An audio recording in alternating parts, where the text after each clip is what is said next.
Start. Okay, good morning everyone. I am Rankayla Tusoy and today we're going to discuss conditions of parallel and perpendicular lines and segments. So first, what is parallel lines? Please read. Parallel lines Lines that lie on the same plane and never met, no matter how far they extend. So, diba kung ano man kaayo siya kanang hibaw naman dyan tayo nga ni parallel lines. Ang parallel lines daw kuno nga kanang lines that lie in the same plane but never sila mag-meet, dili sila magkatagbo. So here are the conditions of the parallel lines.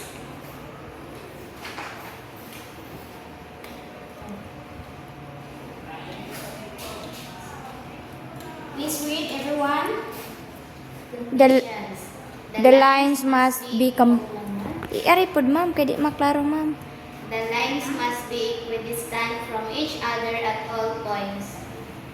So, the lines must be coplanar. The lines must be equidistant from each other at all points. So, ang parallel lines is same sila o slope and the third one is the lines must have the same direction or slope. For example, opposite edges of ruler.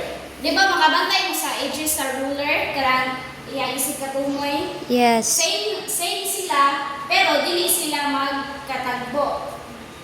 Next is the railroad tracks kanang mga daplin sa dam. Kanang puti bitaw makabantay mo na sa dam. Then sides of a notebook. Sa notebook sides sa notebook. Next is, what is perpendicular lines? Perpendicular lines that intersect and form a right angle, 90 degree. Okay.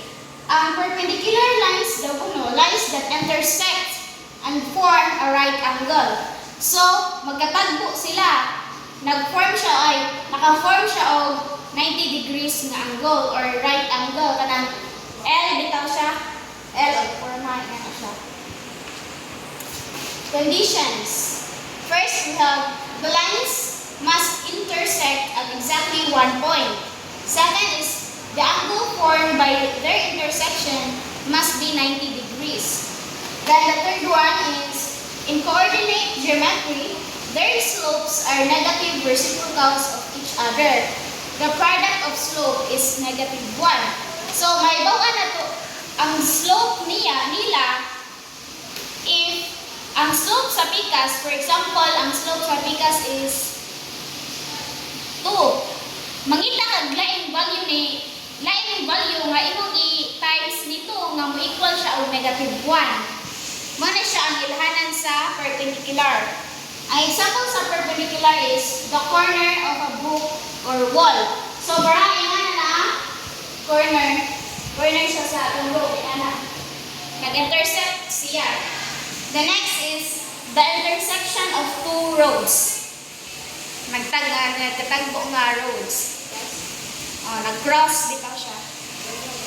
So, nakagigamaani na 3D city. So, na siya. May church, may buildings. Pakitang church ni mo ma'am. Room, na church. May mga buildings, may room, may house, then especially may roads. Ani. So, nata yung street 1, street 2, street 3, and 4. So, yan na siya. Kita na ba? So, okay. I have something na ko i-ask ninyo. Unsa nga road ang parallel? Street 3 and what? Oh, street 3 ug 1 na parallel sila kani. Another one, Parallel gapon. parallel gihapon.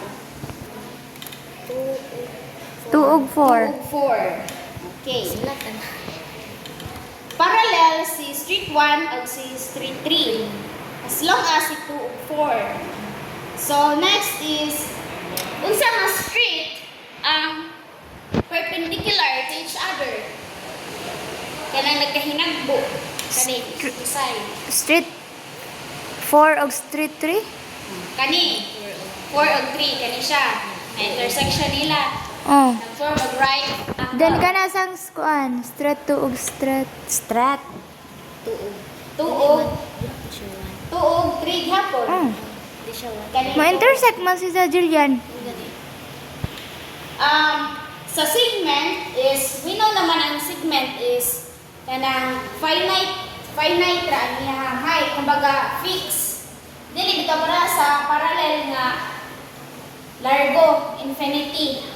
Unlike sa segments is nara siya kanang fix ra iyang kuan. For example, ani is parallel segment ang edges sa building.